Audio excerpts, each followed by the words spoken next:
it turns me because I'm like, no one gets it. You have a woman who had their mother who was shot and paralyzed, only to make that woman go do a photo shoot for her being shot in the head. Makes no sense. R. Kelly is literally singing about little woman's body crying out for him. He's literally writing, age is nothing but a number, fam. Listen, people. Stick with us, because this one is going to be sizzling. Like breakfast bacon. Now it all makes sense.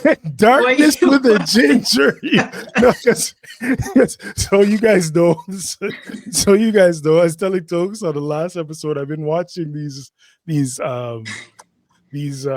tutorials on how to make your podcast catch in the first minute or so, 60 seconds. And the idea. Okay, so you're trying to think. Yeah, you gotta give them a reason to stick around, apparently. So that's my reason to stick around, because it's gonna be a doozy. So stick around.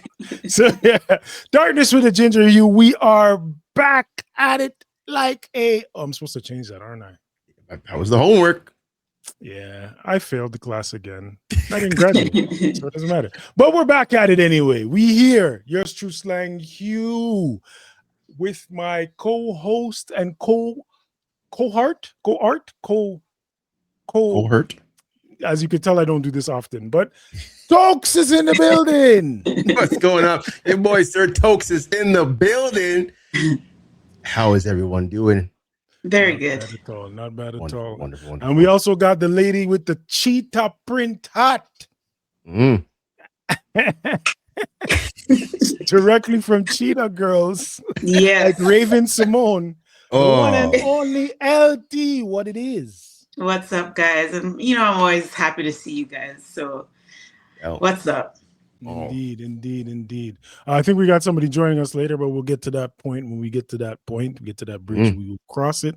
But today we got a show for you. Mostly it's going to be an entertainment show, so we're going to be entertaining. Or as I like to say, and it's KRS-One once taught me, edutainment is what we're into, right? I'm not going to introduce the topics because Tokes is way better at that and this than I am. So I'm going to get it to turn it over to him. Tokes, go ahead. Shucks, you just making me blush. Thank you. Anyways, yes, again, Slang. You know what? Shout out to both of you guys that brought up the great topics that we're going to talk about today. Because again, I really had nothing until probably 40 minutes ago. I'm like, man, I'm gonna sit at home. I'm gonna watch this, and then I got hot. I'm like, wait a minute, let's talk about this. And he said, yeah, let's do it. I'm like, okay, no problem. So we're going to talk about it. But yes, we have three good topics, all in the entertainment realm. But before we go there, we want to know, what did everyone do to better themselves today? We'll start with Ms. LT. Because Slang's not ready. Neither am I. It's all right. I'll think of something. I'll think of something. Okay, so today, what did I do to better myself today? I got certain tasks done that I would have blown over. I was saying that I'm going to do my laundry today. And I was talking to myself. I'm like, today is the day. I'm going to do the laundry. And guess what, guys? You got it done? Nice. So close to godliness. Yes, man. As I look at my laundry basket full right now. Yeah, because I try to wash my bed sheets very regularly. Not to say that that's the only one. I have other ones, but I still like to, make sure I always have that backup and know that it's there for sure. So so I was talking to myself saying that I'm going to do it, and I actually did, and I'm proud. And to answer your question, I would say sticking to the plan is what I did to better myself. I didn't see that sum up coming, but it's a great sum up. Yes. Yeah. I will say that definitely sums up what you did based on what you've just presented. So yeah, you stuck with the plan. Yeah. Sometimes it's hard to do it. I know. A lot of procrastination. Now, I do have a question for you though. In terms of you're talking about bedding and so forth, you said you have 2 sets of sheets? No, I have another one, but I always like to have backups. Always a backup. Okay. Well, my main question is though, is how many pillows does one have on their bed? That is the question. 4. There's 4. Oh, okay. That's pretty good. That's pretty good. And I have one of those pregnancy pillows. The body pillows? Yeah, the body pillows. I have one of those. A lot of women use that for comfort for sure. Oh, it's the best. I've heard a lot of women praise that. What is the pregnant? How do you use that? It's just a long pillow. Oh, that one. Full body pillow, yeah. So you use it as it's a body pillow. So you use to hug up or just use it to sit back on. Okay. Very handy. Cool. Okay. It's something that people brave. I have a question for the group since we're questioning laundry practices and bedding. Do you guys make your beds up every day?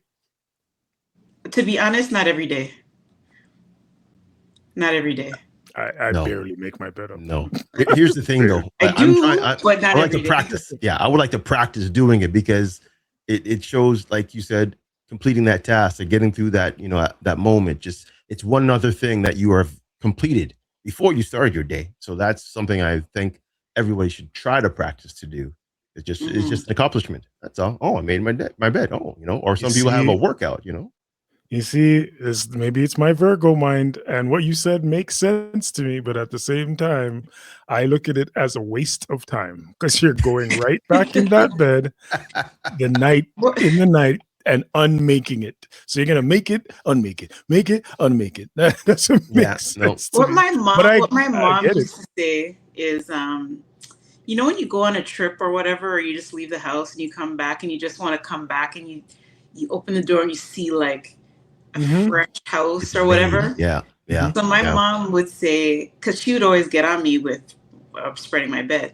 So she's like, don't you want to come home from school at the time? Don't you want to come home from school and know that your bed is spread because it makes the room look neater? Because my room wasn't always neat, but if I spread the bed, it made it look a little bit neater. That's also a valid argument, and I could understand if I'm taking a vacation, and which is when I normally make up my bed. I'm not going to be home for a while, but also my room is probably the least tidy. And being a tidy person, generally speaking, I like things to be where they're supposed to be. My bedroom is the one place I don't actually really normally care. Because I just make sure only certain people go in there. Yeah. I just make sure stuff is off the floor. That's it. So I know stub your foot or whatever. Yeah, depends. So even then. But yeah, okay, sorry. But I digress. Folks, I was going to ask you about your bedding in terms of pillows. Is 4 the norm for you? For sleeping, actually 2 is more the norm. But I have 4 pillows on my bed. But I usually just sleep with 2. Because I like to be able to roll and still have a pillow. Yeah, every way I'm rolling. I realized that 1 is more than enough for me. See, 1, but when I got into relationships, it seems to be a collective that women love to have pillows. So I love my pillows. Like I said, 9 pillows. I have 9 pillows, and I'm like, what? Yeah, 9 pillows, and some of them I'm like, when did you get here? That sounds like you're sleeping with Duppy. Like that's a ghost for all you people who don't know. It's weird, but yeah, and I realized that hey, I don't have enough bed sheets or pillowcases for them all, so some of them are just naked on the side. And I'm like, well, you didn't make the cut this week, buddy. Maybe next time. Okay, so question for you, Tokes. Yeah. Say you have one pillow, but do you find yourself folding the pillow because it's one? See, again, I have trained myself to sleep anywhere, any place, in any situation. So I don't need to fold it. I can sleep straight on the floor, which people have been telling me it's recommended that you have a better sleep. But I can sleep with no pillow. But when I got used to it, when I was young, I would have one pillow, and we were only given one pillow back in the day because we had a single bed.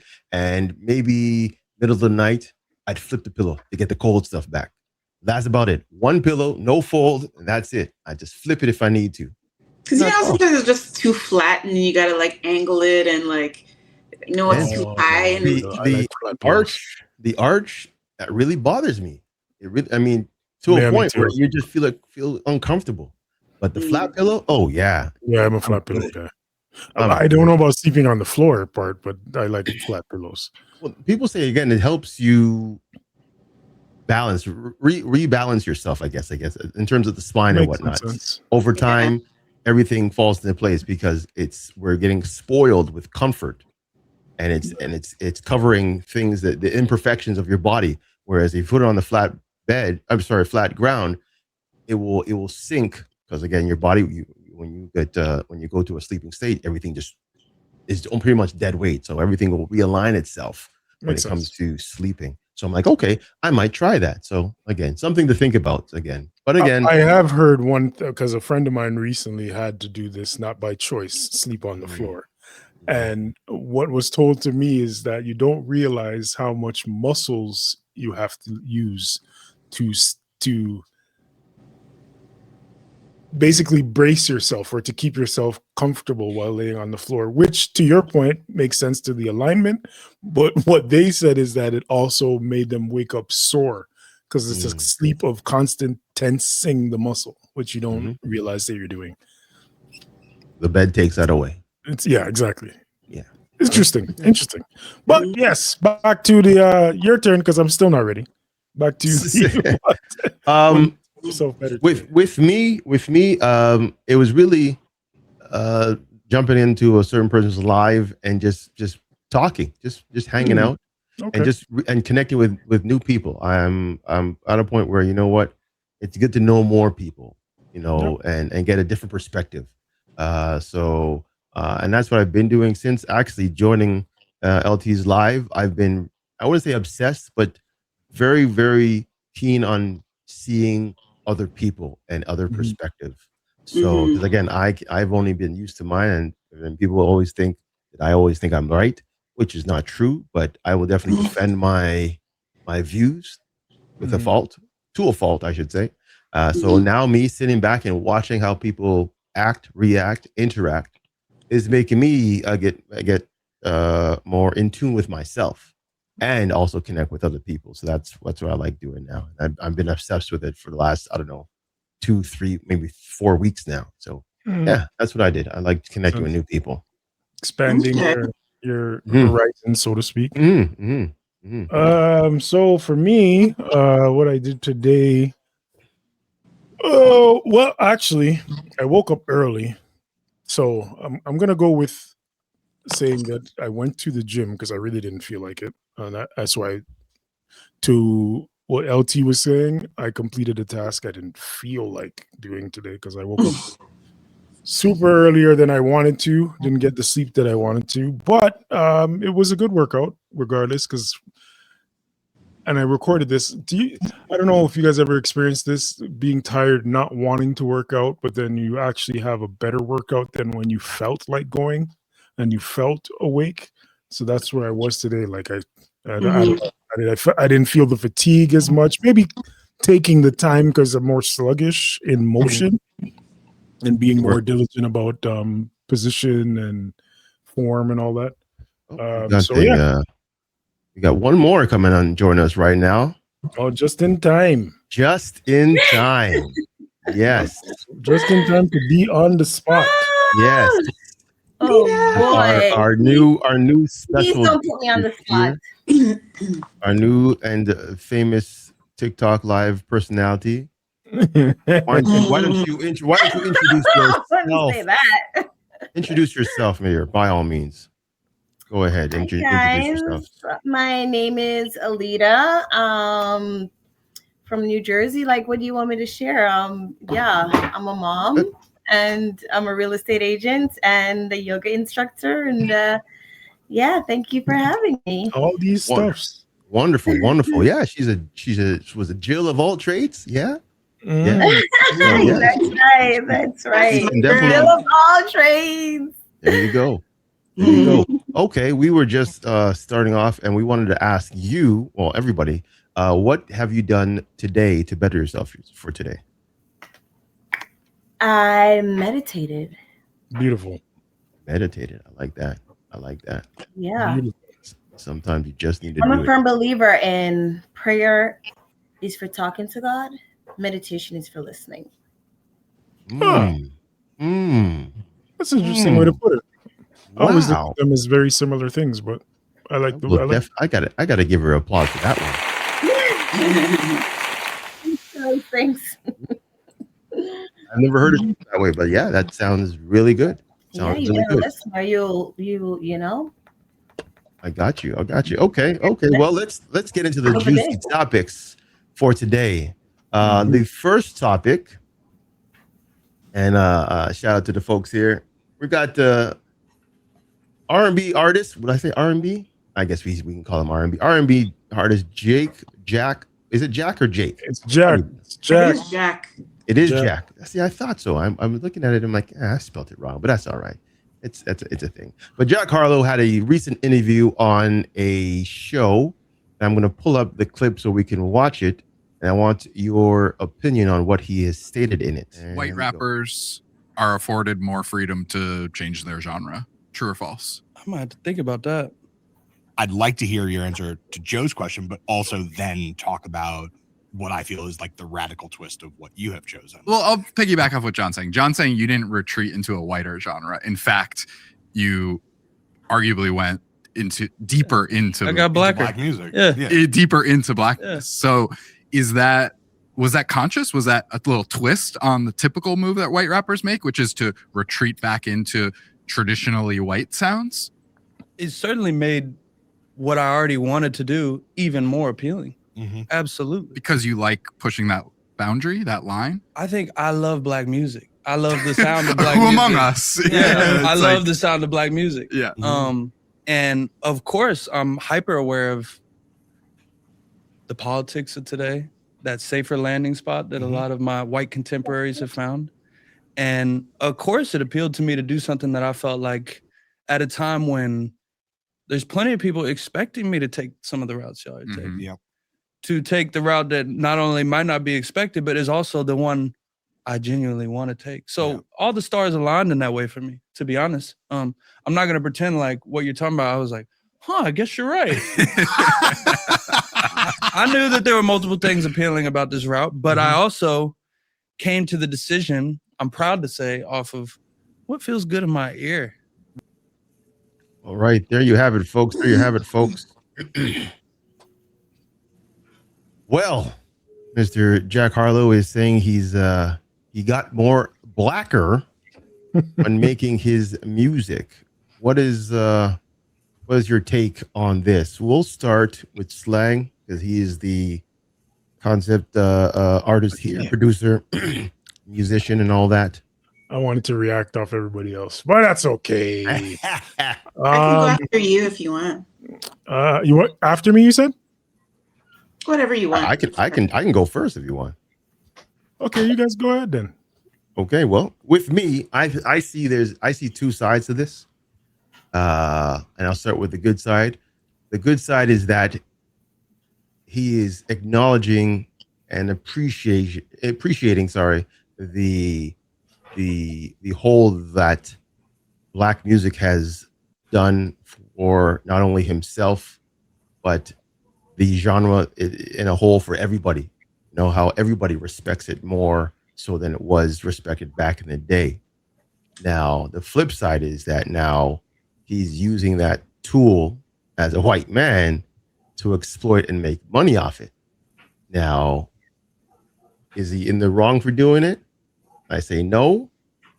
But again, that to each their own, right? There's a lot of people who have tried, but just, they just didn't. Even his outfit is quite urban.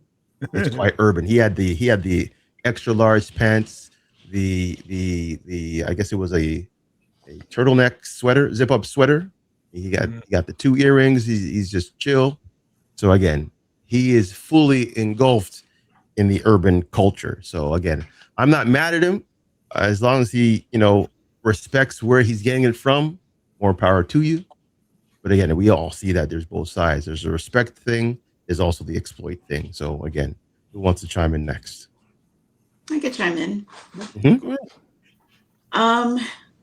I guess saying and using the word blacker can kind of come off as reducing identity. But he could have said it like in terms of style or slang, things like that. I honestly, I don't mind the embracing because he's not the only one. Like there's like a few people that, have that black thing to them. Like, for example, Justin Timberlake and many others. And I love my Justin Timberlake. And just people that embrace it, for me, I don't mind. But when he used that word, I think he kind of just meant it as a type of slang. Like, I don't think he wants to run out and become black, but he just used that word for that. But at the same time, I could see people hearing that and giving it a side eye type of thing.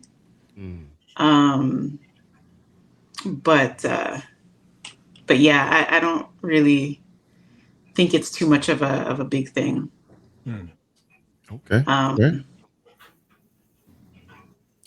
Yeah. Alita, do you want to go next? Yeah, absolutely. So I don't mind people like saying, are partaking in the Black culture. I think the issue comes about when there's no acknowledgement that, they're riding on the coattails of the Black culture, right? I think that's where the problem comes in. I think he acknowledged that, I love this culture. Thus the way he dressed, the way he talks, and all the things. And I don't know his lifestyle or background beyond that. But as long as he's embracing all of it and not taking it and running and saying, you know what I mean, and not giving ode to the people who have pioneered, Black music or, hip hop or R&B or whatever it is, that he's in. And I think when he said I'm blacker now, I think he was saying because they mentioned Black music or Black culture or something like that. I think he was referring to that because I don't think he's saying he's blacker now. Yeah. I think he's saying that he's acknowledging what they're saying, right? Because they're the one hosting. So I don't think he's saying, I'm now fully Black. That's it. I'm fully converted. I think he's just piggybacking on what they were saying and responding to that, being, diving deeper into the culture instead of running away from it and, the backlash, so to speak. Yeah, and you could truly appreciate a culture without trying to become it. And so, and that's what, we all saw that he was doing. And, I think that's what it is. What does blacker even really mean? Well, you know what he meant in that. That's a great question. He knows him. You know what he meant, and what is meant in that context is that his music sounds blacker. I think my only problem with what he said is that he said I'm rather than saying I sound or my music is blacker. Right.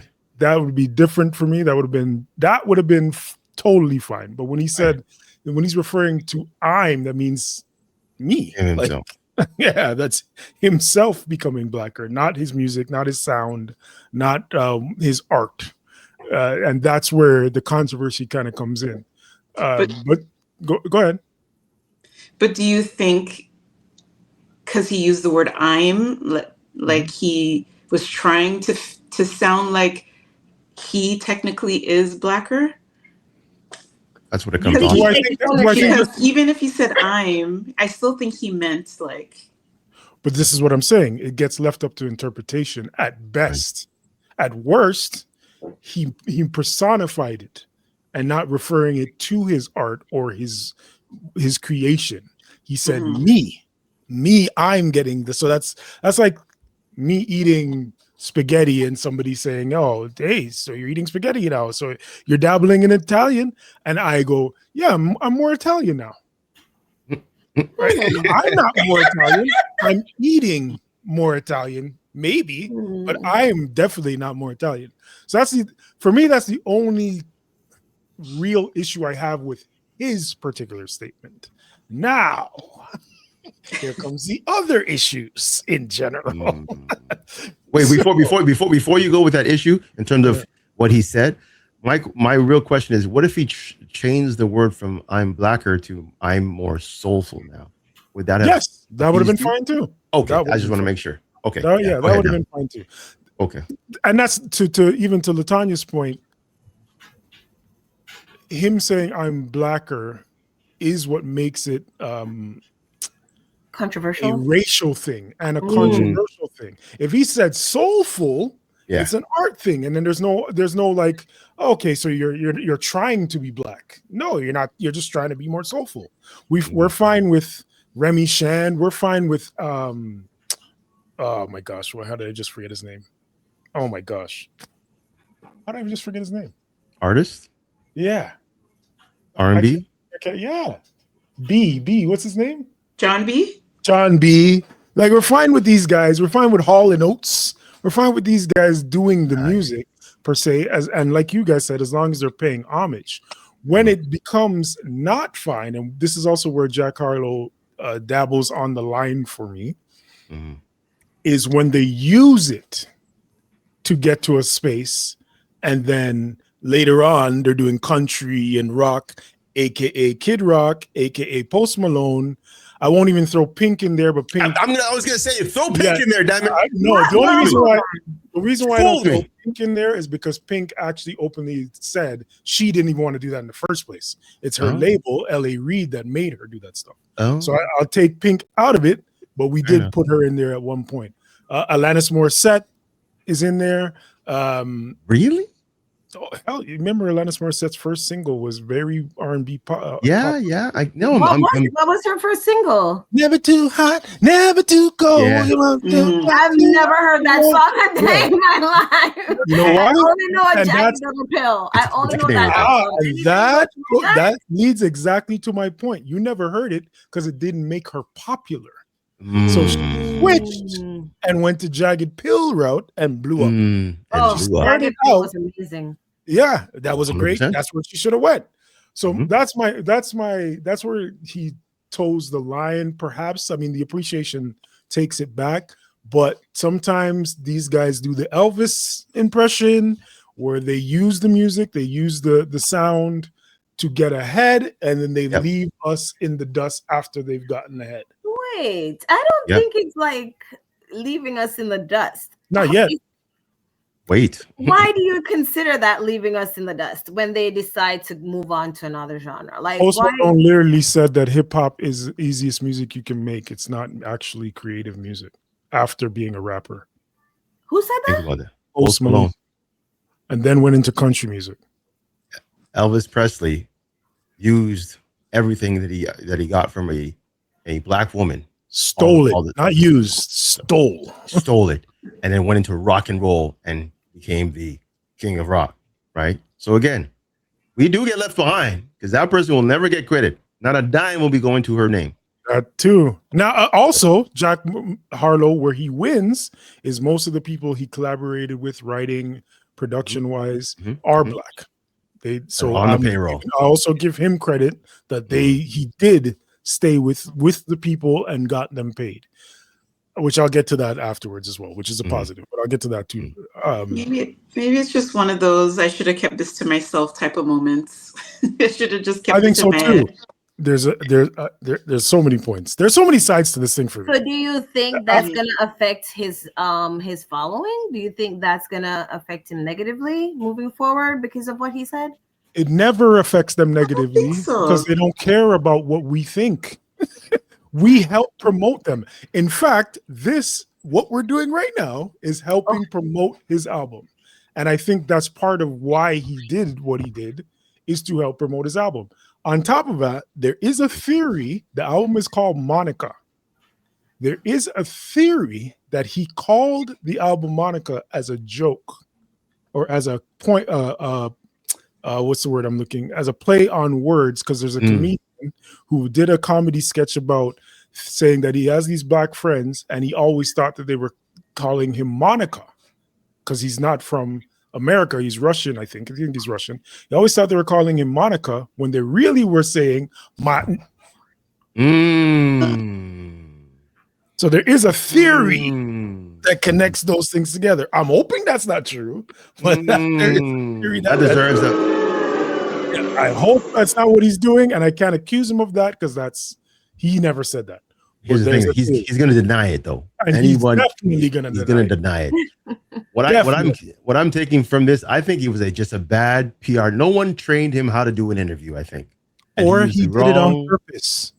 You think the whole "I'm blacker" is on purpose? Maybe. Everything sells. I can see that now, being strategic. No. Yeah, I get you. I know the Monica thing. I can get that's more of a play to get people thinking, especially when you throw that bug in the world. Say, hey, let's put that story that this is why, and then everybody's gonna eat it up. We're eating it up right now.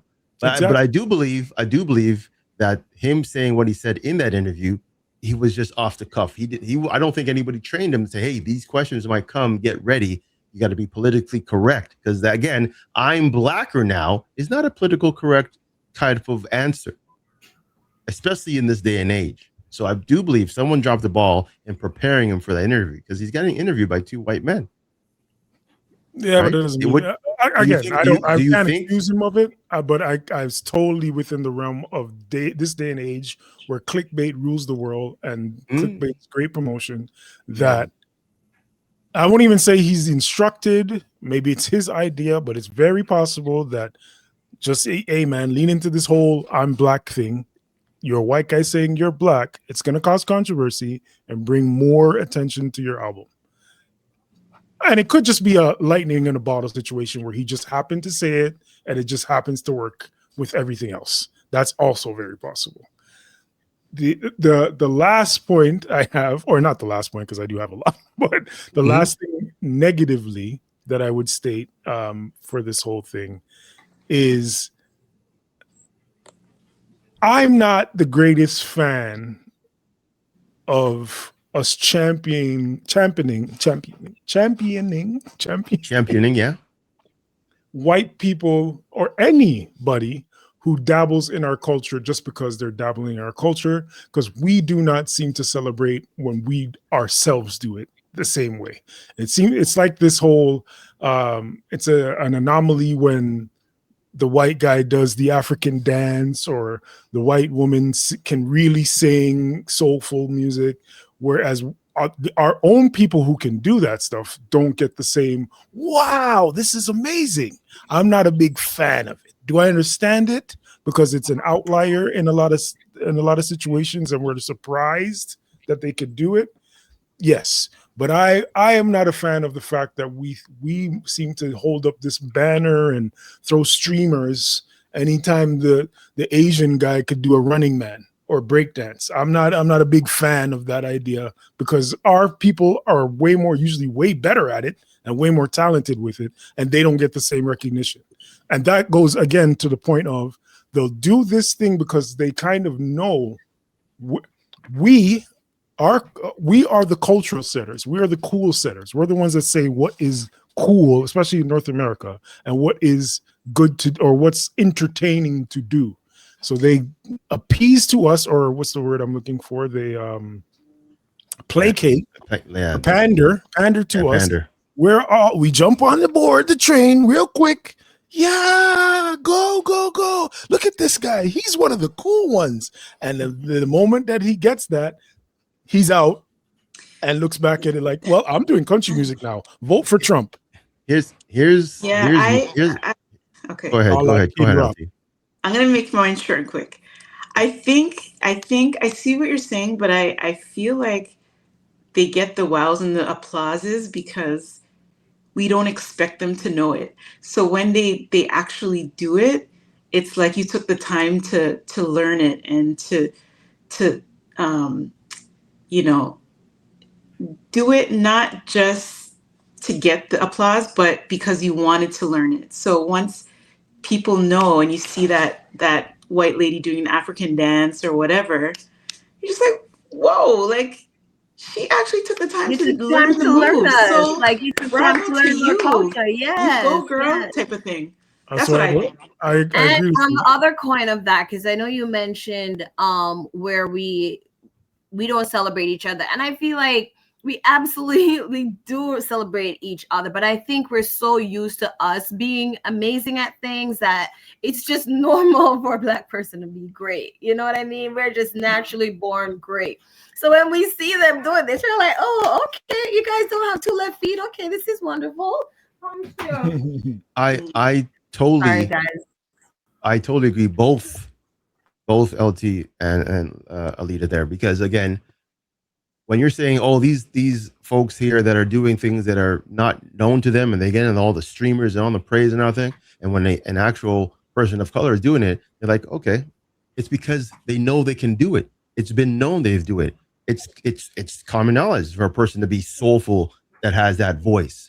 It's common that a basketball player is going to be doing whatever, right? It's common that a break dancer would be coming from the streets of whatever and put on a great show. Like it's ingrained in us, so it is already known that we do that. So it's not a surprise that you have someone soulful. What it is a surprise is when you see someone like an Adele just dropping some type of serious Adele in there because she's absolutely amazing. Christina Aguilera, same thing. She have a soulful voice, and again, another one of the users. Yes. We know that, But at the same time, did we get the hate on White Chocolate, Jason Williams when he was in the NBA? They went, oh my gosh. But yeah, a man like Skip to My Lou, who was playing that way in years, was like, oh, it's just another thing. You know what I'm saying? Because if it's known to us that we already know how to do it, and if we've been doing it, it's not a surprise to us. It's a surprise when another culture does it. When you see those Filipino boys in the bathroom breakdancing, all type of things, I'm like, oh shoot, all right, you guys put in some work. Shout out to you. Or you have that soulful person singing at the top of her lungs, singing a great African American song. There's a whole bunch of respect to that and shock because they don't typically see people doing that. Most of the time, people hate on our culture and hate on the things that we do. Thank you. Said that. That's part of my point. That is actually part of my point. Right. And I get it. We do it. It doesn't get the same reaction because we're often looked at as that's all they can do.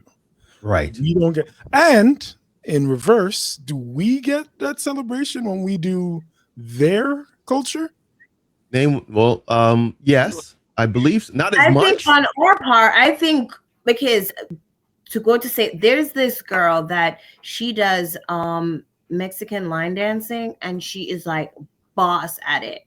And you should see under her comment section, like this is not a space that you see a lot of Black women in. So I'm sure, there's a couple of roadblocks, but I feel like when we see one of us or many of us step outside of what we consider Black culture, we absolutely celebrate that because there's another Black girl over there that do enjoy that right now. Well, I didn't mean Black people celebrating Black people doing it. I meant that culture celebrating that Black people do it. I feel like people don't like to celebrate us, so I just don't really care what they think. Oh, I applaud. So here's my thing. I really I'm focus on glad you said watching. that. That's Right. That's Because why I'm glad you said that. That's exactly what I'm. Because if we're consistently looking at how other people see us, we can't really acknowledge our own greatness, right? We're always worried about, and I think that's one of the issues, right? We're always looking at acknowledgement, validation, you know, and we've seen time and again that's not gonna happen. So why are we going in? And it's so funny. I was having this thought this morning that we're having. Why are we so gung-ho about being acknowledged by people who don't want us in their spaces? Like, why aren't we creating our own spaces? Like, I don't want to be at a table that don't want me to be there. I want to be where I'm invited, where I feel acknowledged, where the people celebrate me and I celebrate people. I want to have my own table. Let's create a new one. I don't need to be at anybody else's table that don't want me. You see that the older you get, the more aware you are with your surroundings, and then you feel and you think that way. Yeah, you're okay with life. You're okay with what's around you. So you're accepting. 100%. Like, okay. Yeah, you definitely should. But not even a but. Exactly what you said. Aletta, is it a letter? Lita. Is where I feel like the whole wanting to be accepted. I think that's where a lot of this. Oh yes, the white people are actually doing our culture comes from. I think a lot of that is, finally they're accepting our culture. So let's champion them. And then to the whole, we already do it. So it's nothing new, is us taking for granted our own culture. Now, don't get me wrong. I think that's a very negative way of looking at it. I could admit that, but I think that's part of the perspective. We've been put in that corner. The positive thing is, and I had this conversation with actually a white rapper, real good dude, love and respect him, Maze Overlay, who I worked with on an album. And he made a statement whereas Black people tend to be the only people who care about cultural appropriation. And at first I was offended, but when I heard him out, I was like, you got a point there. Most other cultures like to be shared, and maybe that's the purpose. Can I speak on that? Hold on, let me just finish. Okay. Most other cultures enjoying being shared, and it's something that we're supposed to be doing, which would make racism and that type of stuff less in the world. He gave an example of, because he's Italian. Italians you don't hear Italians get upset about when we do the mafia impersonations, or when we go and eat spaghetti for dinner, and Italians don't have a problem. They've been appropriated a whole lot, but they don't tend to come out and say, well, why are you guys using our culture and not giving us credit? We tend to be the only people that do that. Go ahead, Lita. To speak on the Italian culture, they actually turn up their nose on what we consider Italian culture. They're like, we don't acknowledge that. But to talk about cultural appropriation, as I mentioned, I'm a yoga instructor, right? So what we're seeing now is a lot of Indians who are now standing up for yoga, right? Because yoga is not just asana, right? It's not just the asanas, and that's what the West sells. They don't talk about the meditation. They don't talk about the sutras. They don't talk about the philosophy. They don't talk about the Vishnas. They don't talk about any of that when they're teaching yoga. They just teach you the asana, and now it's become something totally different from what it's supposed to do. Yoga is movement meditation, right? It's supposed to mimic meditation. So you drop into body and you learn your body from where you are. Sometimes it's an uncomfortable place to be. So what are you going to do? Are you going to adjust to it? Are you going to fight it? Right? Teaching you how to handle life.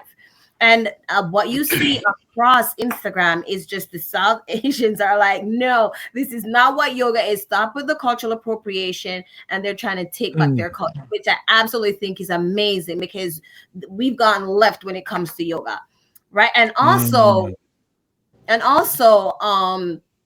the Asians, right? Because they feel like, and I'm talking about like the Koreans, because the K-pop, the K-drama became very popular, and they feel like it got appropriated by, and so they feel like, why is it, this noodle and not what it's actually called? Do you understand the meaning of the dish? But like, do you know the background why? So basically they're taking like their hardship food and just making it like a social media thing. And so I love to see other cultures come out and say, listen, enough is enough. Enough is enough. We are not going to have you appropriate our things and then become the face of it. We're tired of it. So just to speak on that, if somebody mentions only Black people, tell them that's a lie. Check out the 80s and the good point. Very good point. Well, even to speak on the whole K-pop thing, K-pop didn't come from Korea or wherever you think it is. K-pop I was about to say that too. that's New Edition. That's way back when. That's where they got it from. They just have made it in a way that looks and sounds like their own, but it really isn't. Just like country music. I know there's a bunch of brothers that probably be saying country music before some of the more popular white people out there. And for example, sorry to cut you off. When we go and do what is now considered their culture, you see what Beyonce went through? Oh, that I was gonna say. I know. They have no problem stealing. All right, she went through a lot. And I pitchforks and fire. Like, calm down, people. It's only music. Calm down. Just enjoy it. Give us like our music. But I love to see it. I love to see when we go in their spaces and we're like, listen, we're going to take whatever you call country music and we're going to spin it, rewind it, and this is what it is now. Take notes. We created that too, so that's part of it. They created Black people created Black. I mean, so it's like coming back to the roots. Yeah. They're not accepting it because it's making money. We don't need their money. acceptance. It's making more money than what they're usually making. So again, that's why they were afraid of Beyonce's country album, because she has already made a killing in everything else. Why are you going to take this too? And they have nothing. Because we can, and she did. When Serena and them started killing in tennis, when Tiger started killing in golf, there's so many examples. But it's so true. But I heard one perspective today, and just to put a positive spin on my the way I'm thinking about this, and to speak to what Tokes was saying about opening your horizons and other people's point of view. I saw a gentleman today, and he was saying, instead of tearing down Jack Harlow, we should be using him as a tool to highlight the actual stars or the Black stars in neo soul or in R&B that he's emulating, and use his light to shine more light on them. And similarly to back to the Beyonce thing, her going into country music probably blew open the doors for guys like Shabuzi. And this is what we should be doing. And I tend to agree with him. I guess the only problem becomes after the light is shone upon our artists or our cultural artists, do they get the financial backing from the companies and so forth to get to the spaces of the white artists that are emulating them? That's the other hurdle. That depends on how the light is shone on them, and what type of reception they get for it. So I mean, for instance, funny story. I guess everybody knows about Stranger Things, right? So Stranger Things was kind of done way back in the 80s. And there was a track that was in that series that all of a sudden became popular again, Running Up That Hill. And I forgot the name of the artist, but she all of a sudden blew up on Spotify. She hasn't made a song in over 40 years. She hit probably #1. And she was like, really? And she goes, what's Stranger Things? Right? She didn't even know. Again, they were giving her flowers because, again, the light was shine on her work, right? So again, if it was shown in a way that compliments or helps an artist out financially, it will definitely help. But again, you're right. A lot of these artists, Neo, we go back, Jaheim, we go back to Maxwell, all these folks that did things back in the day, they're not going to get that love. R.I.P. D'Angelo. Yeah, I was going to say D'Angelo too, right? So again, all these guys are not going to get that type of love again, because the I guess the music world has evolved and they've gone past that. It's now a new stage of music for those folks. They're not going to go back and do their history on where they came from. They're just going to be living in the now.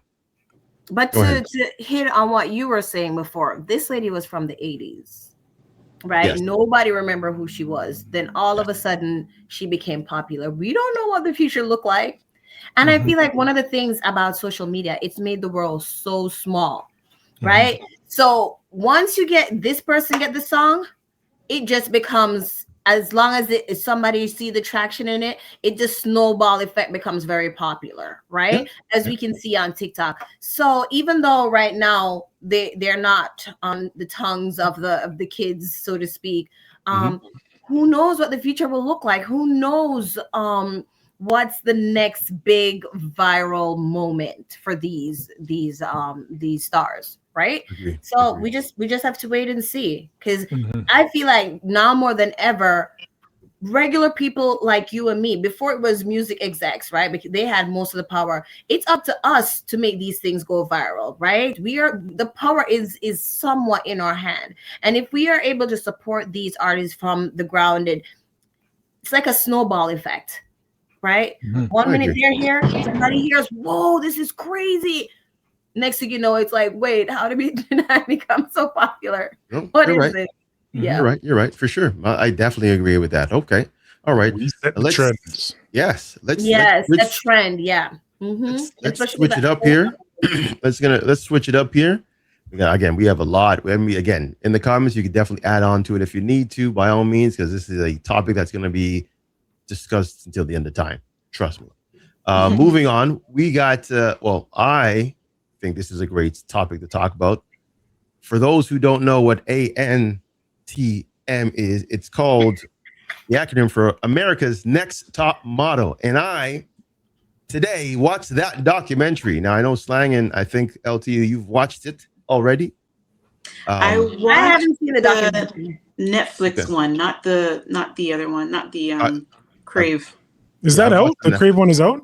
Yeah. Oh, I didn't know that. I didn't know that was out. That then, because Slang told me about that. But a documentary like this and many others, there's a few other ones that kind of expose how entertainment and how things are being done. It kind of pulls the curtain on how reality TV exposes and just pretty much sucks the life out of people. I would like to see or hear people's take on this topic. I mean, again, Alita, you haven't watched it, but you'll definitely get the premise, because you did say you watched the show before. Yeah, I've seen the show. I've seen the premise. I've seen the actual live reactions. This was something that was very popular when I was in my early 20s, and everybody was watching it at the time. So I get it. And of course, I've seen clips here and there on social media that's actually quite hilarious. Okay. So let's start with LT. What's your take on the documentary? And just give me your take, because I mean, I have a take that's serious. So yes, let's go with you.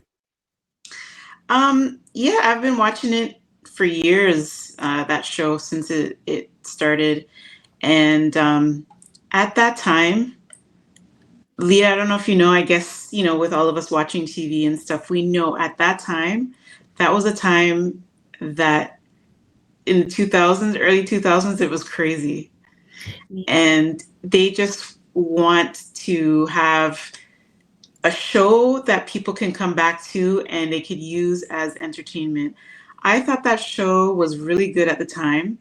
I unfortunately did not know about the behind the scenes stuff that they had to go through. Like, I saw like some of the stuff that we saw, like girls crying because they didn't want to cut their hair and all that stuff. But the deep, behind the scenes stuff, I didn't know until I saw it on Netflix.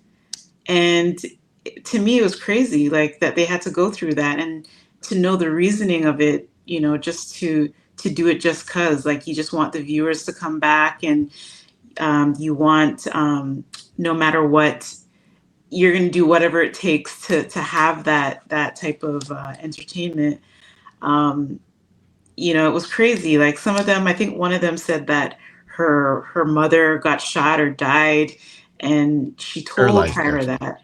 Yeah. Yeah, and they used that to I kind of forgot say, about okay, well, I know you went through that, but now we're going to do a photo shoot that's relating to that. So it was a trigger, and she had to relate to that. But a lot of the kids back then, they just wanted to, you know, they wanted to tolerate it to be that, have that 5 minutes of fame or whatever it is that you want to say. But if they were to do it today, I don't think you'd have many people doing it today. But back then, they would do whatever it is that you wanted them to do. And we saw it. We saw it in front of our eyes. People cut their hair, people fixed their teeth, people did all these things that they didn't want to do. The girl, she wanted to keep her gap, and they forced her to close her gap a little bit, make it a little bit more closer. She didn't want to do that, but she's like, hey, this is America's Next Top Model. I'm on TV. I'm going to do it. So, yeah, 2000s, they thrived on discomfort, boy, and they were able to get the contestants that they needed. So, Okay. yeah. Slang, you want to chime in? First, funny thing is, where do we get inspiration from? But the same woman that didn't want to close her gap gave me pride in my gap, and I always after that I said I'm not closing this ever. I was actually talking to a production team. They say they want you to close your gap. I've talked to them. Tell them to It's part of the suck contract. something sour. That's Billy, my nice way of putting it. Billy, you're yeah, all right. But yeah, that inspired me. So that's a positive. The documentary, although very eye-opening and shocking in some ways, still not very surprising and for the reasoning, like why they were doing it. Because I like, even as Tanya was saying, you wouldn't find people doing that today. I think you would. I think you could find contestants who would do almost anything to be famous, just like those people. Yeah, but back then it's just so much, like so many things so many people that just wanted to make it, so they would do it. I think they stopped a lot of things. I think that's the Sorry, difference. go ahead. I think the rules have changed behind the scenes. But I think much like a lot of things, they say the rules have changed.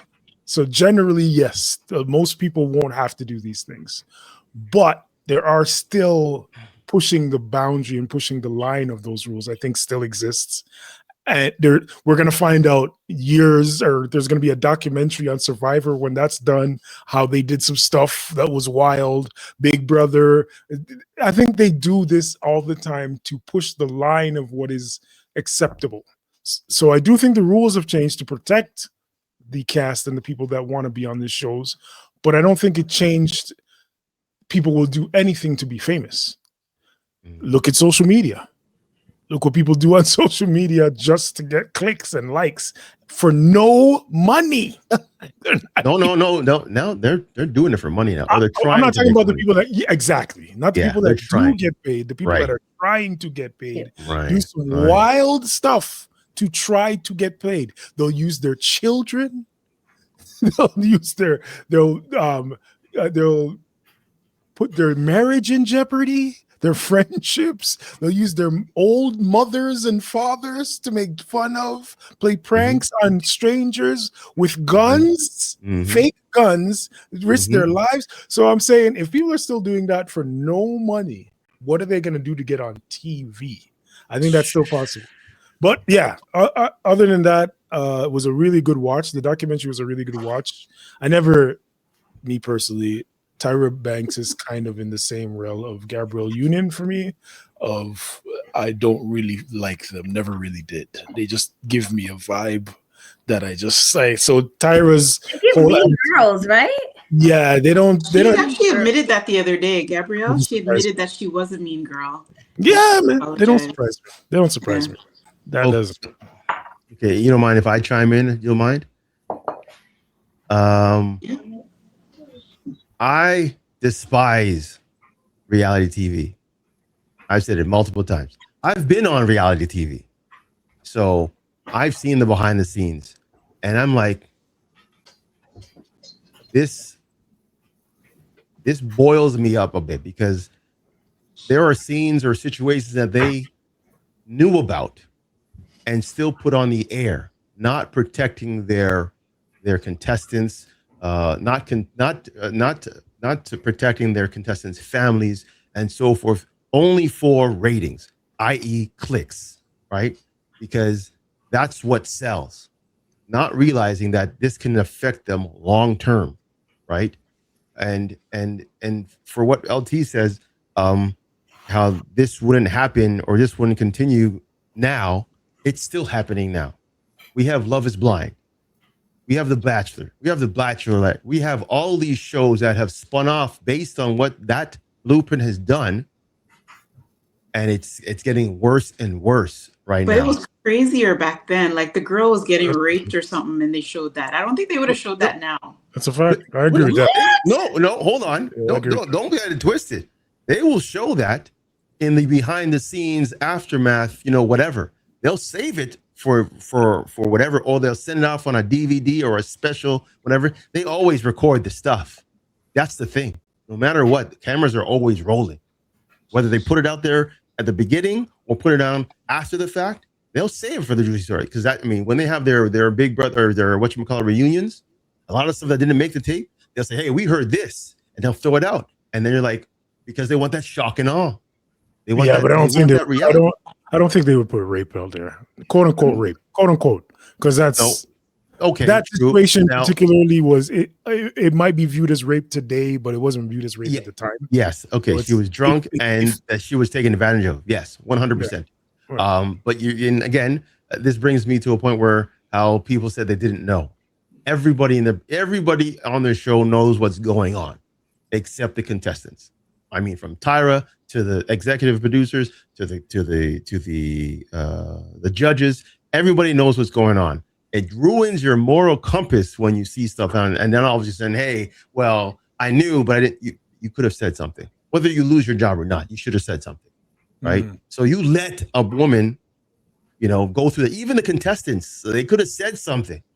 Hey, you know what? This person's drunk. Get them out of here. They knew. I'm assuming the cameraman or whatever let them go. Let them go, because it's made for clicks. It's made for ratings. That's what they want at that time, and it's still happening right now.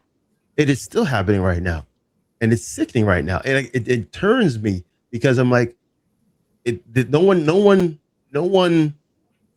gets it. You have a woman who had their mother who was shot and paralyzed, only to make that woman go do a photo shoot for her being shot in the head. Makes no sense. It doesn't make sense. Going outside to do a photo shoot with actual homeless people makes no sense. It makes no sense. And Tyra's there thinking that, oh, you know what? I didn't know. I didn't have no control. Bullshit. It's under your name. It's your idea. She knew everything. Mm-hmm. So now you use that fame to build an empire. Mm-hmm. And she left everybody behind. Even for the women, for the winners who came out on top, still didn't get the love they were supposed to get because of the stigma of where they're coming from. So why not you, being a multimillionaire, help that person out? They didn't, because it was only used for that moment, and that's it. You're done. Thank you for getting me there. You're out. Next group. To the point where she was so desperate, she was making up all these stupid gimmicks to sell the show, and it just didn't click anymore. No one wanted to watch it anymore, to the point where they got rid of her.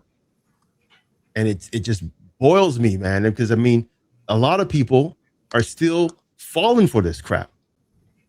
Love is Blind, 90 Day Fiance, Bachelor, Bachelorette. Which we were getting. The Real Housewives. That's the real.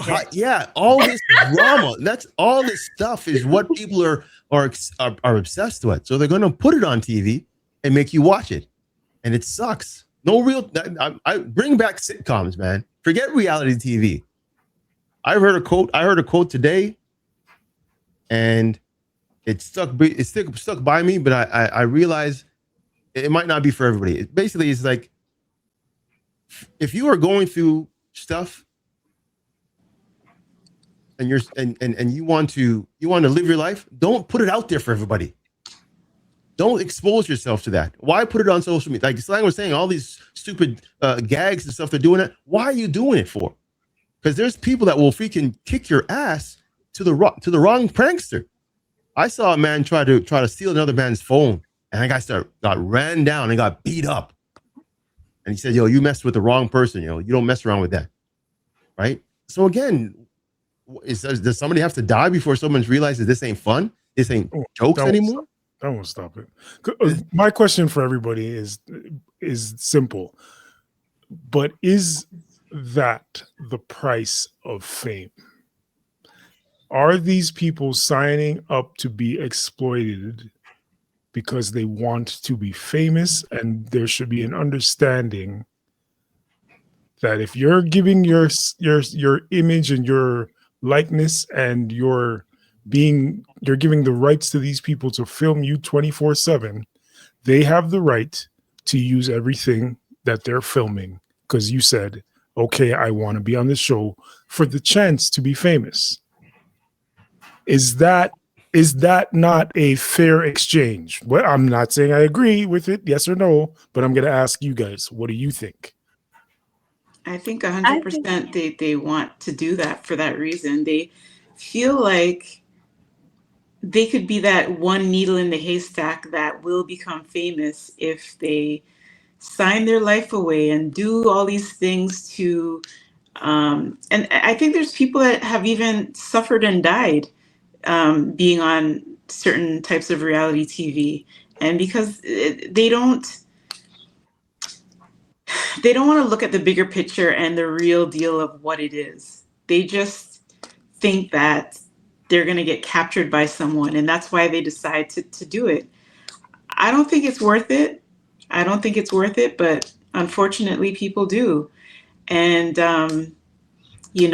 these kind of things, it raised a generation of people to either you grow with them or you just get traumatized by it, and it's both. But me personally, I don't think it's worth it. Yeah, and I feel like, okay, so everybody wants fame and fortune, but I think when they go and they think they can handle the narrative, right? Like their narrative, they're going to have their own narrative and they're going to be able to go along with that, right? But they realize when they add different variables in it, the outcome is not what they anticipated, right? So that's why you have a lot of turnover in the reality TV sector, especially with housewives. Like people come and go because they don't realize when you open up your world for consumption, basically, right? Because people are consuming whatever it is that you're putting out there. You're basically saying you have a right to say, do whatever you like, even though they didn't. It's like the fine lines, right? You are up for consumption in any way, form, or variable. People are going to say what they want, think what they want, do what they want. They are going to listen. However they view you on that TV, they are going to drag you into the mud. So you might come in with this narrative of what you want to portray to the world, and then the world might decide that's not what we see, girl. And now it's left, and now you have to deal with the fallout with your kids, with your husbands, your friends, your family, because now it's not just you, right? Yeah, not just you. It's your whole life in front of these people. Even though you're not showing them, they're going to find out. People know how to Google. They're going to find you and they're going to do what they think they need to do in order to invade your privacy. So I think I think people don't understand what it is until they're there. Yeah.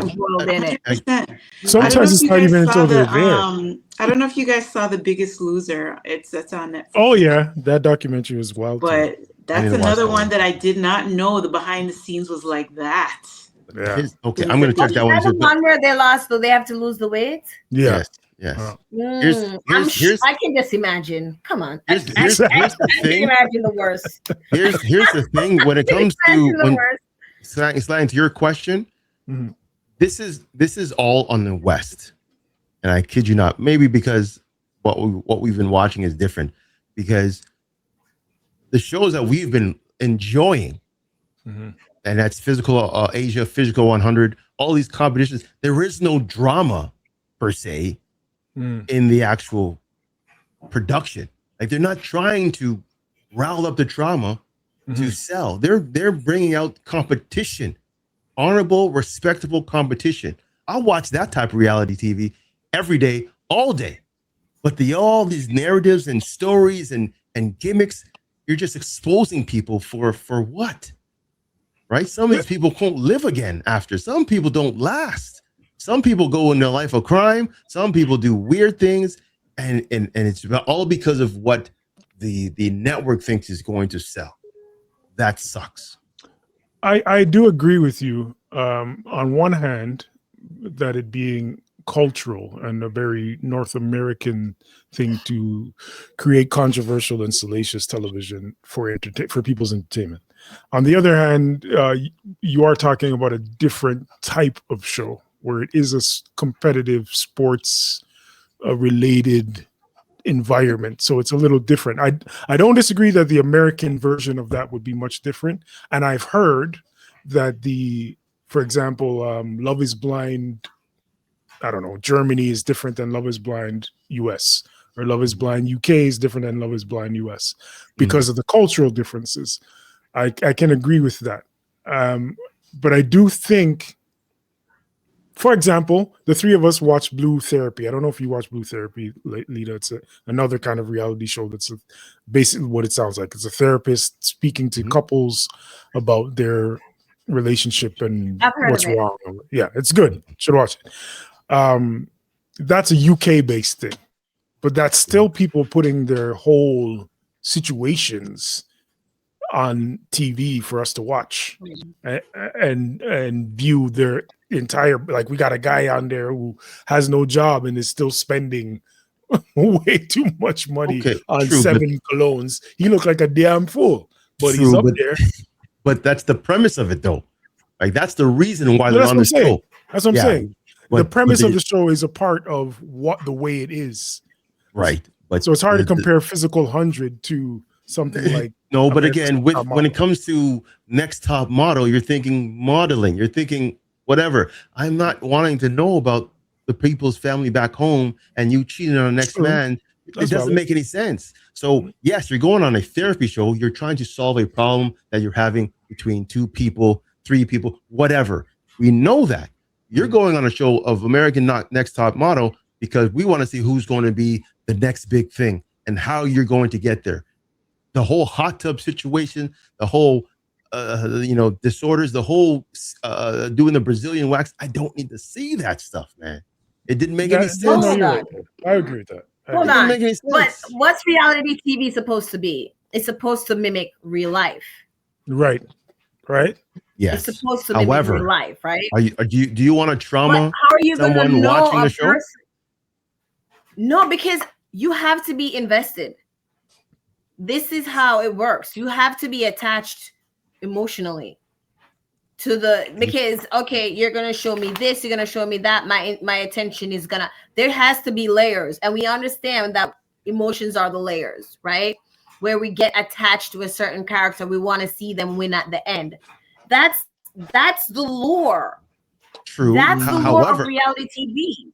True. But however, you don't have to put a negative spin or put out negative things about the person to get that person attached. Again, I will challenge you to watch Physical 100 or Physical Asia, and you will see how attached you will get to just a bunch of people competing as a team or individually in certain events. I'm telling you, that is an eye-opening type of way to produce reality TV. And I've told Slang multiple times that this is how you do TV, reality TV. Is it very popular? Is it very popular? It's on Netflix. It's probably popular in Asia. That's what I'm saying. It's hard to, he's right in that you can't. I correct myself in you can compare it to America's Next Top Model in that it's competitive. What I should have said is you can't compare it to Real Housewives of Atlanta or Bad Girls Club, because those are different reality shows in that those are to even your point, Tokes, those are made for the drama. They're not made. There's no competition, and even if there is, it's some stupid little. They play one game and for like one show or something. It's not really important to what we're tuning in for. Where I disagree is that it's one of those chicken and eggs thing. There's an audience for it, so they're going to put it out. Yeah, that's where I think Lita's coming from. There's an audience that's going to want to watch this dramatic and controversial stuff, right? So they're going to put it out. Yeah, but so as a consumer, I want my personal win. I am betting on one personal win, and every week I want to hear her story. I want to know what's going on. That's where she's invested. Okay, I get it. Okay, yes, but the thing is, what America's Next Top Model is not just for them to choose the winner; it's for America to choose too. I get it. But again, you can avoid that. I'm like, but you can avoid. This one win. Did you hear what happened? Listen, but you can avoid the negative stuff. Good point. The negative stuff is what I'm trying to say. Positive. No, I'm okay. If you saw what we saw in that documentary, you will see that not all positive is positive. There's a lot of negative, and it destroyed their lives after the fact. So no person is going on that show thinking that they can't work again in the field, in the dream that they want to live in. That made no sense. They want to be a model. Okay. I have a little cap to that point. I wanted to address that actually. Sorry to cut you off, but to that point. Is that on Tyra? I felt the same way, and I had a conversation afterwards in saying that, you know, a lot of these girls didn't even get to go on to be models, and a lot of them dropped out of it, or they didn't, even if they won, they didn't really get anywhere in modeling. And the retort to that was, yeah, but the ones who did actually become famous from the show pivoted from modeling or did more than model in order to do so. Right. So is it on Tyra? Does Tyra get some of the blame or any blame for these women not making it in modeling when we don't actually know if they tried hard enough, if they made the right decisions, if there's so many other factors, just like us, like normal people? Are we blaming a boss that we didn't get a promotion when we might not have, did the work, or we might not even applied for the job, and we're there mad that an ex-man got promoted over us? Okay, is that the boss's fault? I think she's one of the people that we blame. One of the people. I don't blame her for that. What I blame her for is one of the people with some of the stuff that was going on. She was a part of. She knew. She was executive producer. She is the sole person to blame for everything. Oh, whoa. I only blame her for the and hear me out. Hear me out. That's on you. Because she guaranteed success. No, she didn't. No, that's where I don't agree. No, she didn't. What do you mean? Well, go ahead. She didn't guarantee success. To the winners? To the winner. Yes. To the winner, she said, you're going to be up with a top model, blah, blah, blah. That's what she was saying to them. No, you're not wrong. You're not wrong. She said that. From day one, she said that. I don't remember that. Yes, she would say that. She would say something along those lines. You're getting a contract. Now, that person now goes, and for instance, the plus size model that won. She won the whole damn thing thinking that she's going to be good. All of a sudden, they find out that the agency that she won this contract with doesn't have anything for her to model because they don't care for her size. So you set her up for failure. Only for clicks and likes and freaking ratings. So you ruin this person's dreams knowing that they're not going to freaking pick her. You knew this. Why would you tell her that you're going to be freaking the number one person that they're going to be looking for if you know that they're not going to freaking choose her because of her size, because of her height, because of her gender, whatever? It makes no sense, man. It's false hope. I did not. Tyra is the blame.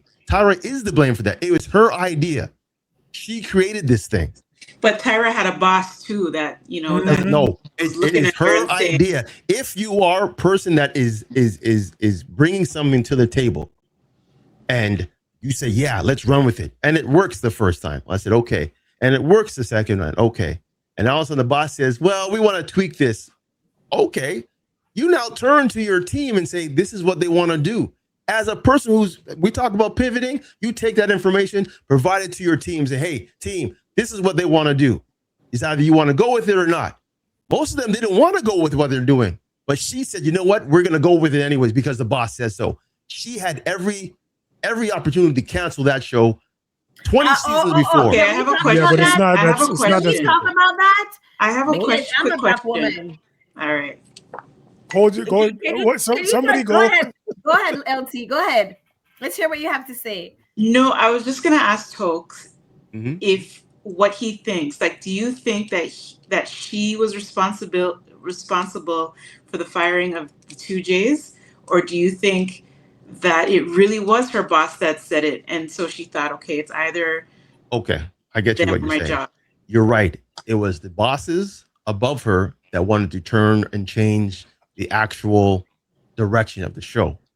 But knowing that those people got you where you are today, you should know, okay, if they're not there, I'm not there either. Instead, you cut them loose and you kept on going. And you were just like how we were talking about Jack Harlow running on the coattails and everybody's energy and work. That's what she was doing. For 15, 16, 18 seasons, she was doing that. All of a sudden, you're not needed anymore. But I'm still going to be the face of the whole spot because it's my dream. That makes no sense. I think I don't know what the execs look like. I don't know what those people at that table when they're having their meeting look like, and what her work environment outside of working with the Jays and the creative side of it, what that looked like, and how she had to maneuver for her own safety, for her to feel safe in that work environment. We don't know what that looked like for her, right? So if she had to make a decision based on preserving her own integrity, her own safety, so to speak. I mean, I see. Okay, here. This is where it's not as simple as you're saying, Tokes. Although it's simple. For the most part, I do agree with you in that she has a choice. Not even for the most part. What I absolutely do agree with is she does have the choice to cancel the show. I take that back, actually. I can't absolutely agree with that because of contracts. We don't know what contract she signed with the network for how many seasons she agreed to do the show. And if she says, okay, I'm not doing it anymore, what happens on the back end? Okay, fair enough. The contract is yeah. And like LT was saying, she has a boss. She's the boss, but she has a boss as well. Not only is the boss the executive boss, who sounded like a prick, but the audience is also a boss in a sense, who is kind of decides the direction of the show depending on ratings. Now, they both work in different ways, because we saw from the documentary they tried to bring the audience along with weird events and exercises that they didn't necessarily have to do because they already had the audience and the show was very popular. But we also saw when the show started to fall off a little bit, they had to jump the shark a couple of times and try to do some stuff to get people back involved, which happens with every show, like literally sitcoms all the way up. Every show does these, that's why it's called jump the shark. They do these They weird, get boring. yeah, and they do these wild Get fresh actions, blood. yeah, And to get us back sometimes- involved. Sometimes it works, sometimes it doesn't. That's a Perfect fact. example, The Fresh Prince of Bel-Air.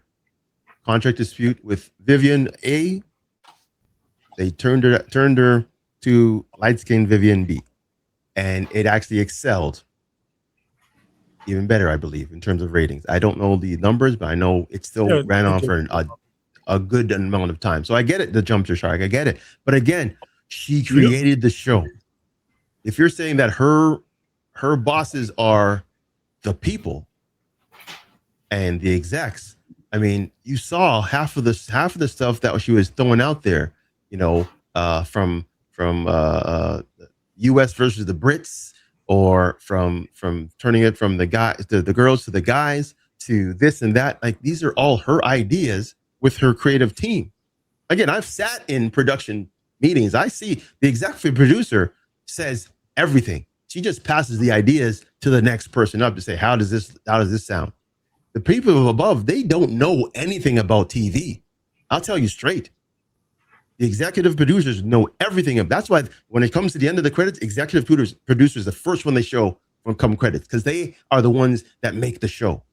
The people that are network, they're just, hey, you know what? We like it or we don't like it. That's it. They don't say anything about creative. So as I said, she is to blame for everything.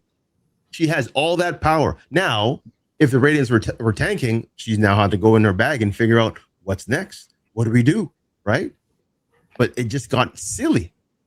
He got silly. Anyways, let's. Hey, I don't like her, so I'll go with you. I got heated. But I'm still gonna get heated because the next topic is just as heated.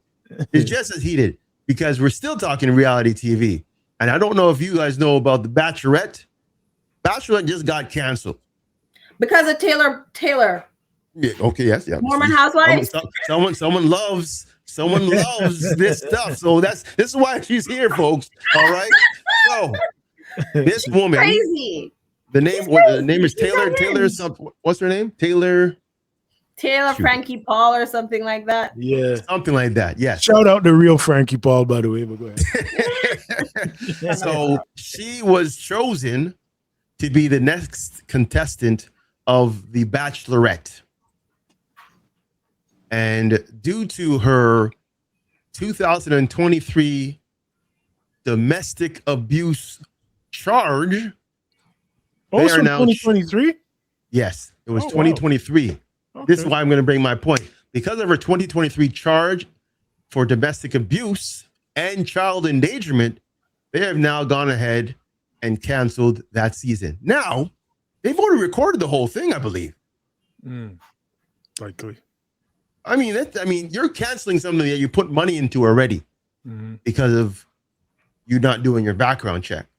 Now, I'm going to be honest. Everybody knew about this. That's so odd.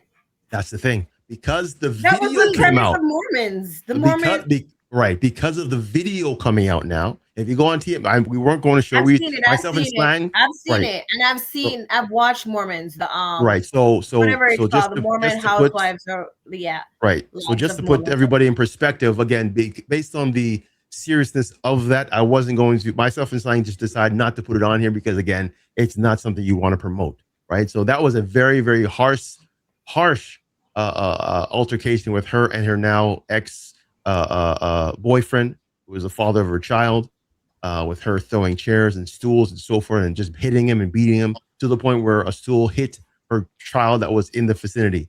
Now they said that the stool hit the child. I didn't know that. Yes, it did. That's why they said child endangerment. So she stated that she blacked out. I believe she was drunk and she blacked out and she went off. And in an interview, she whited out. I'm just wow. Okay, fair enough. Why is everything bad got to be black? Why is everything bad got to be black? She whited out. She was white girl wasted. How about that? Yeah, white girl wasted. There you go. And she went off, and she stated that she was sobering up, and she didn't even remember what she did. Now I turn this to you folks. Now, knowing that this was done in 2023, they're doing a show now in 2026, and they're now counseling in it. What say you about the situation? Did the network already know about this, or is this just new information that they surprised them and they had to cancel just to save face? They knew about it. Well, everybody. It was a part of another reality show. Then yes, it's public knowledge. And one thing about Taylor, and I'm a big fan of Taylor's. I'm not gonna lie. She owns her ish. She said, "Yes, I did that. Yes, I did this. I'm going to therapy. I'm trying to fix this." Yes, she never shies away from the things that from what I've seen on different platforms. She never shies from uncomfortable situations. So if they knew she went through this, the cops were there. They showed it on the Mormon housewives. What do you call it? The Mormon? Yeah. I understand. Yes, now, the lives of more. They knew. I think the fact that it came out, right now, they can't stand behind it. But even if it didn't come out, that's the thing. Why would you still have someone on that show, knowing that this is what they've done? Why would you even Because put people that need a person as second chance. People need a second chance to redeem themselves. I'm sorry. Hold on. You did see the video. You did see that she threw a stool and it hit her child. I did. So I if did, she but lost her child, I've seen hold her on. If she lost her child or even hurt her child, do you think she should deserve a second chance? Yes. Mm-mm. I think everyone deserves a second chance. Not when it comes to children, but LT, let's hear you out. This because I've seen her. And the thing with and that's why reality TV and seeing their personal lives is so important. And I see how she interacts with her parents. I see how she interacts with her friends. Here's the thing. No, here's the thing though. You see what they show you. That's the problem. I've been again on TV, and they will only show you what they want to show you. So you don't know what she really is like. But you see that on the screen. Oh, wow, she's great. Oh, she made a mistake. Yeah. You don't know what's going on 24/7. That's the problem that everybody forgets. This person could be being like this 12 hours of the day, but you won't see that. You'll see 30 minutes of that. So that's the scary part. And that's why I'm saying if this video, and I watched the whole thing, this man is holding the phone, getting his butt kicked, and it's for at least 5 to 6 minutes, right? So again, does that person deserve a second chance? No, not for fame. Anyway. Oh no, I don't agree with you there. Sorry, I gotta disagree. She does deserve a second chance. She does deserve fame. Everybody deserves a second chance. Everybody deserves a second, third chance. Everybody. I don't care what they did. Everybody deserves a second and third chance. Now, does everybody have? He's paid the piper. Does everybody have? Well, you're a fan. You're a fan. Yeah. But does everybody have to? I'm not impartial. I'm not impartial. Which is part of my second point. Does everybody have to give that second and third chance? No. But I do believe everybody deserves it. I agree. No. Okay. Fine. I agree of her getting a second chance. But again, a second chance for fame, I don't believe so. All right, because you were on a show. Why? You were on a show. You physically assaulted not only the father of your child, your daughter as well. Only to now, clean slate, and all of a sudden, hey, you know what? She's been in the headlines. Let's put her on our show. We'll definitely get. Again, it goes back to we're definitely going to get the ratings for this one. That's okay. all. Let me ask a question. It's not a clean. Let me ask a question. And I'm going to pose it to Elle because she hasn't really said anything about this yet. Going back to our America's Next Top Model discussion along the lines of what happens in your personal life, should that affect how you are portrayed on the show? Or should it affect your show career? Your personal life, for example, a la Bill Cosby. Should the Cosby Show be taken off air because of his legal troubles in real life? Latanya, did you hear me? I heard you. I'm just thinking. Okay. I thought you froze. I know. I didn't give you a nod or a gesture or anything. I'm just using my head, trying to think. Well, the thing is, he has.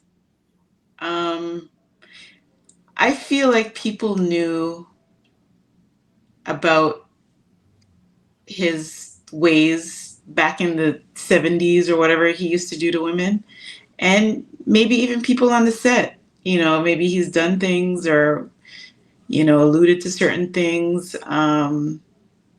That's just an assumption, but I assume that because of how his past was. And the show still kept going on. And I think it will go on because of ratings and because of money. Everything boils down to money. And I feel like, okay, maybe the public doesn't know. Even though we know, let's just keep it on the hush. Let's make that money. And I think they would let the show go on because of that. Do you think in this case, The Bachelorette should have aired, regardless of what the video coming out? Well, networks don't want to be associated with abuse, period. So they're going to just, I'm sure they sat around the boardroom table and they kind of teeter-tottered, what should we do? What should we do?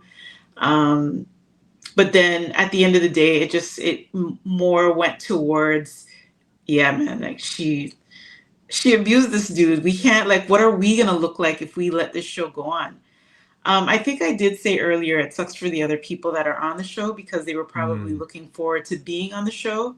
But I think they just wanted to save their ass in that way of what are we going to look like if we continued to have the show go on. And also, going to what Toke said, if that chair did something to the child and they took the child away or whatever, something happened to the child, what are they going to look like if they let the show go on knowing that the child is injured and the wife is a mad woman? So that's my thing. She's a mad man. She really is though. Even Clearly. on the show, she's unhinged. But she's absolutely unhinged. She's very straightforward. She's very much, okay, this is what I went through. I know I did wrong. I know, and I'm trying to fix it. And it, of course, because the other girls are worried about the money, and she's just like, I'm just trying to fix my life, have a baby, and move on from my past. Because it's like it was a whole scandal in 2023. I mean, she's gone through it. She's like a social pariah in Utah. She went through it. So sorry, go ahead, Alita. But also to touch on production, they can't touch that with the you know what I mean, because then it looks like they're promoting that kind of violence. But when it was swept under the rug, they could go with it. But to have that attached to their names, that wouldn't be a good look for them, for sure. As much as reality TV loves drama, they do love drama, but abuse is not a storyline, and it is on Real Housewives. They're fighting all the time. Yep. But I think when they do that, they actually fire them. I think when it comes to different networks, they're just like, they fire them. I think when it comes to certain networks, though, they're going to be like, okay, well, your production can do that if you want it, but not our production. We are going to do, you know what I mean? So to Slang's question, and I'm going to bounce it back to him because, again, it was a great point about the whole Bill Cosby situation. Now, with this being said, and everybody's saying people giving, or I guess separating their professional life with their personal life. Now, because this person has the professional linked into their personal, you can't go away from that. So that's one of the same. Now, a person like Bill Cosby, I would never want to take off his show off the air. It's totally separate from what he did back then. And we can talk about our good friend Robert Sylvester Kelly. His last middle name is Sylvester? Jeez. I did research again. That's hilarious. So now again, this man got all his music removed off of Spotify and YouTube. Well, I don't know if YouTube, but I know Spotify for sure. I'll let you go. Hold on, let me go. So because of his personal, it now affected his professional. Is that fair? I'm going to tell you why it's fair to me. So, okay. I'm just asking. Yeah, I'm going to tell you. I think it's fair, but it's the same reason I can't listen to R. Kelly and I can still watch the Cosby Show. Because to your point, also, Bill Cosby was playing a character. That's not he's not Bill Cosby. He's Cliff Huxtable on the show. Those are two different entities. Yeah. R. Kelly is literally singing about little woman's body crying out for him. He's literally writing, age is nothing but a number, fam. So those are not separate. He wrote that for Aaliyah. He did. While dating Aaliyah. You know what, Lita, if you heard it, you would know. Was underage. So those Narrator, are not. yeah. He's not separating. Those are not separate things Okay. for me. He's Okay. playing himself in those lyrics. Okay, So that I makes can't sense. listen to him sing to young girls. Before I knew, fine. It was, and I'll even say, he is the greatest R&B artist of all time. Okay. Even Yeah. with all the madness that he's done, he's made some of the greatest music. He's one of the greatest writers ever. But now that I know what he was writing about and to, I can't rock with it. So therefore, Okay. yes, take it off Spotify. I have Now, a question. one more thing though. Now, having said that, that's me. I also agree. I heard somebody said this. If R. Kelly was to come out of jail today, he would have a back-to-back night sellout concert at the Barclays I believe next that. week. 1,000%. But I have a question. 1,000%. Day of, he gets Day sold out. of. Day He could of. go That's right. right from prison in the same correctional facility gear Yep. on yep. stage In the in his orange in his orange Sold jumper. In his orange jumper. And use it He as would part of the sell show. And people Sell be it there. out. And women, sorry, ladies, especially would be out front. Oh, pee on me. Pick me. Yeah. But anyway, sorry. Yeah. Go ahead, Al. Yeah. I was just gonna say that I agree with both of you guys, but I do feel like it boils down to money because Oh, yeah. unless it's kind of leaks out and they want to save their ass and they're just like, okay, we got to do something, pull it or whatever. Because look how many people knew about Harvey Weinstein, and they didn't say anything. That was that even now, like there's so many people that know even more. There's probably actors that know things that we don't know still, and they're not going to say anything. Lita's But president. Lita, you're president. Let me check. yep, he at that time, so What about- many people when it wasn't public. You're president. Who? The one who runs your country. Yeah, the one. Oh, Agent So, I'm the Orange. only American here. I'm the only one in America. Yes, ma'am, Sorry. you are. Yep. I don't Go- see nobody over here, okay? I'm Go just- ahead. Sorry. Go ahead. no, I was just gonna say, so many people that knew before it really came out, they knew and they still let the thing go on. He got away with so much knowing what he did. Okay. I know we're going on a tangent, but I'm going to throw out another name. And are you going to say the same thing about this person? I'll give you two names, actually. I'll give you two names. One is Mr. Epstein. That's one name. The other name is Sean P. Diddy Puffy Combs. Both He deserved jail a long time. who deserve jail. Puffy, Diddy. Why? For what? That man was. No, just no. I wouldn't know for what does he have to go to jail for. soliciting booty. He was soliciting. Okay. He was soliciting for a Okay. very long time. Okay. Nobody was safe. Okay. He should have But gone now- on a long time. I've heard some, and I know it's from back in the day when him come on every step, and he's on the. They were saying how I've heard it.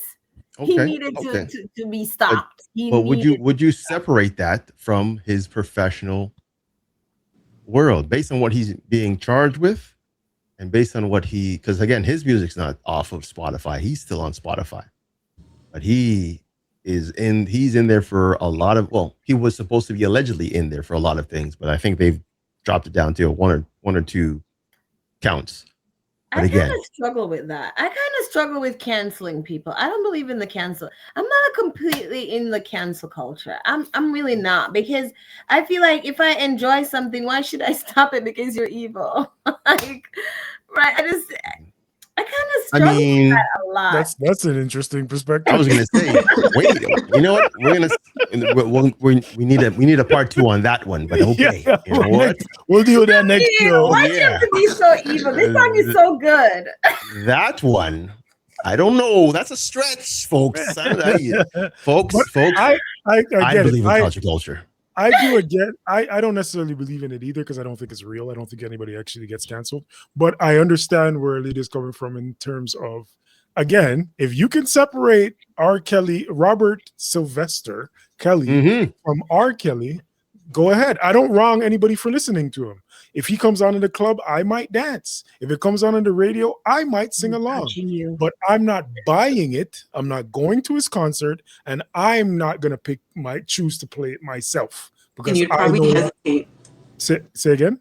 And if you heard the beat, you'd probably hesitate. Like you'd be like, would hesitate. Oh, not even probably. That has actually happened to me. That's happened to me. I've done that. You got caught. You got caught.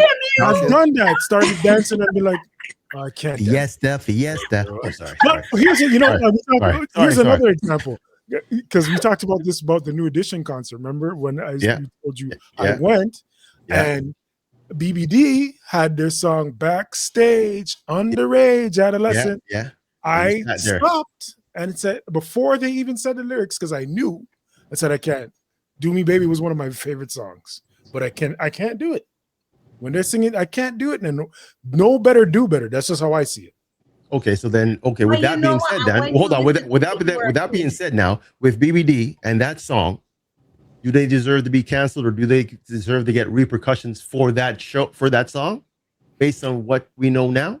I'm going to be controversial, and sorry, I'm going to let you go right after this, Lita, but I'm going to be controversial on this. And similarly to how I look at Bill Cosby's situation, I'm not saying what he did is not wrong. It's definitely wrong. But I also believe at that time in history, it was culturally accepted. Okay. So I don't think he should be charged 50 years later. Because if that is the case, why are we not charging slave owners' grandchildren for having slaves now that slavery is illegal? Why are we not why is there a statute of limitations on anything? If we could go back in time and charge people for something that was legal back then. And on the other side, why are we not letting all of these people that are in jail for marijuana infractions out now that it's legal and the government is making millions of dollars off of the same thing that these guys are in prison for? So I don't think, to that being said, I don't think that at that time, there's a bunch of videos on YouTube of people listening to songs that were wild. The lyrics were wild to today's standards. But back then, we and Latanya were talking about this the other day. We're singing it as young kids, thinking it's just fine because culturally it was accepted. Having said that, no, I don't think BBD should be in trouble. I don't think they should still keep singing the lyrics. I could say that, but I don't think they should be canceled because of what they sang in 1995 or whatever. And as I was saying, when you think about it, back then you were probably an adolescent when you were listening. Backstage, Underage. I'm joking. You see what I mean? So you kind of relate to that. You're like, I want to be backstage. I'm underage, right? So you felt like you could relate to that. But now that you're an adult, you're thinking like an adult. I would never let my teenage child go backstage. But back then, to me, be backstage somewhere, not knowing the dangers of the world and all the things that comes with it, that sounded good to our ears. But now that we're listening as adults, it's a whole different thing. But as I said, I don't believe in the cancel culture. I true. You remember, I don't know if you guys ever seen the interview with Usher when they were interviewing him, and somebody asked him, with what he knows now, with what he was going through back then, or whatever, would he ever allow his son to be a part of that world? And he didn't even hesitate. He was just like, oh, hell no. Because he knew back then, a young guy, like dancing with like all the celebrities, he's a coming up star, whatever. But now that he's a grown adult, he realized the dangers. He ain't putting his son in that. Yeah. Nope. Camp Diddy or whatever. Because as a kid, that's like, oh, this is amazing. I'm experiencing life. I'm backstage, music, the glamour, the life, all the things that come with it. You're not thinking about like, I should not be here. This is dangerous. Yeah, there you have it. Again, the price of fame. That's the price of price. fame. The price of fame is very expensive. How much are you willing to pay? Sell your soul. And I'm gonna say most of us, because we could talk on the outside looking in, but nobody has ever come to you and said, "Here's your chance at $1 million. All you have to do is this." I was asked that once. I might think about it. Everybody's thinking about it. I don't care who you are. Let me sleep on this. You might not do it. You might end up not doing it. But if everybody's thinking about this, unless you already have $1 million, maybe that's different. And even then, it's true. 4 times paying for a lifetime of wealth. That's true. Yeah, that's what people think about it. No, I get you. Okay. You know what? We definitely have to revisit this damn topic because I ain't done. I'm still hot. I'm still hot about this damn topic. I'm just appalled. Now I have to go watch that damn documentary on Crave now. See what you did? I gotta watch that on Crave. I have to watch that one. Same thing. Yeah, they have another one. So many I haven't They have seen. one now like with The Price is Right, so that's on too. No, not Bob. They have a behind the scene and pure scandals with. This is what I'm saying. All of them have this. All of these shows. The line in the bathroom. But we talked about this line. We know you sell your soul to the devil when you get into entertainment. Right. Guaranteed. Don't be surprised that it happens. It's just more so a shock that it's happening to your favorite, sports hero, musician, game show host, actor. You're shocked about it, yes, but you don't be surprised. Don't be surprised because it's still someone just happened to someone just now. It happens all the time. Power corrupts power, and money corrupts people. Even, and I'm honest with myself to the point where I could say, I don't know what I would do unless I'm in the situation. I would love to believe, and I do believe in many situations, I'm not doing this, I'm not doing that, I'm not doing this, I'm not doing that. But again, give me a check of $1 million and tell me all you want to do is rub baby oil on me. But hold on, and that's I might take the bottle from you and us. Let me help you. Let me help you. I might go back to the Taylor thing, right? She went to jail, guys. She did not come through this unscathed. She went to jail for the same thing? Yes. Okay. She went through the ringer. Okay.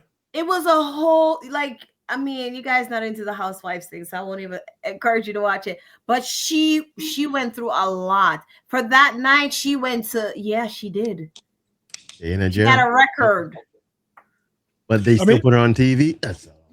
To Tokes' point. Because of the Mormon thing, because of this Mormon scandal. And she was the ringleader. She's the one that put it out there.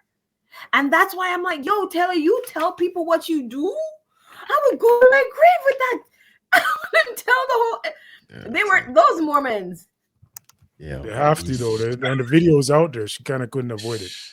But to Tokes' point and to Latanya's point, the network, they did it for money. They did it for money, and then it caught up to them. And then for money, they canceled the show because they're worried about the backlash is going to affect everything else. Yeah, you know what lost us to? Yeah, that man could just sue the pants off that network.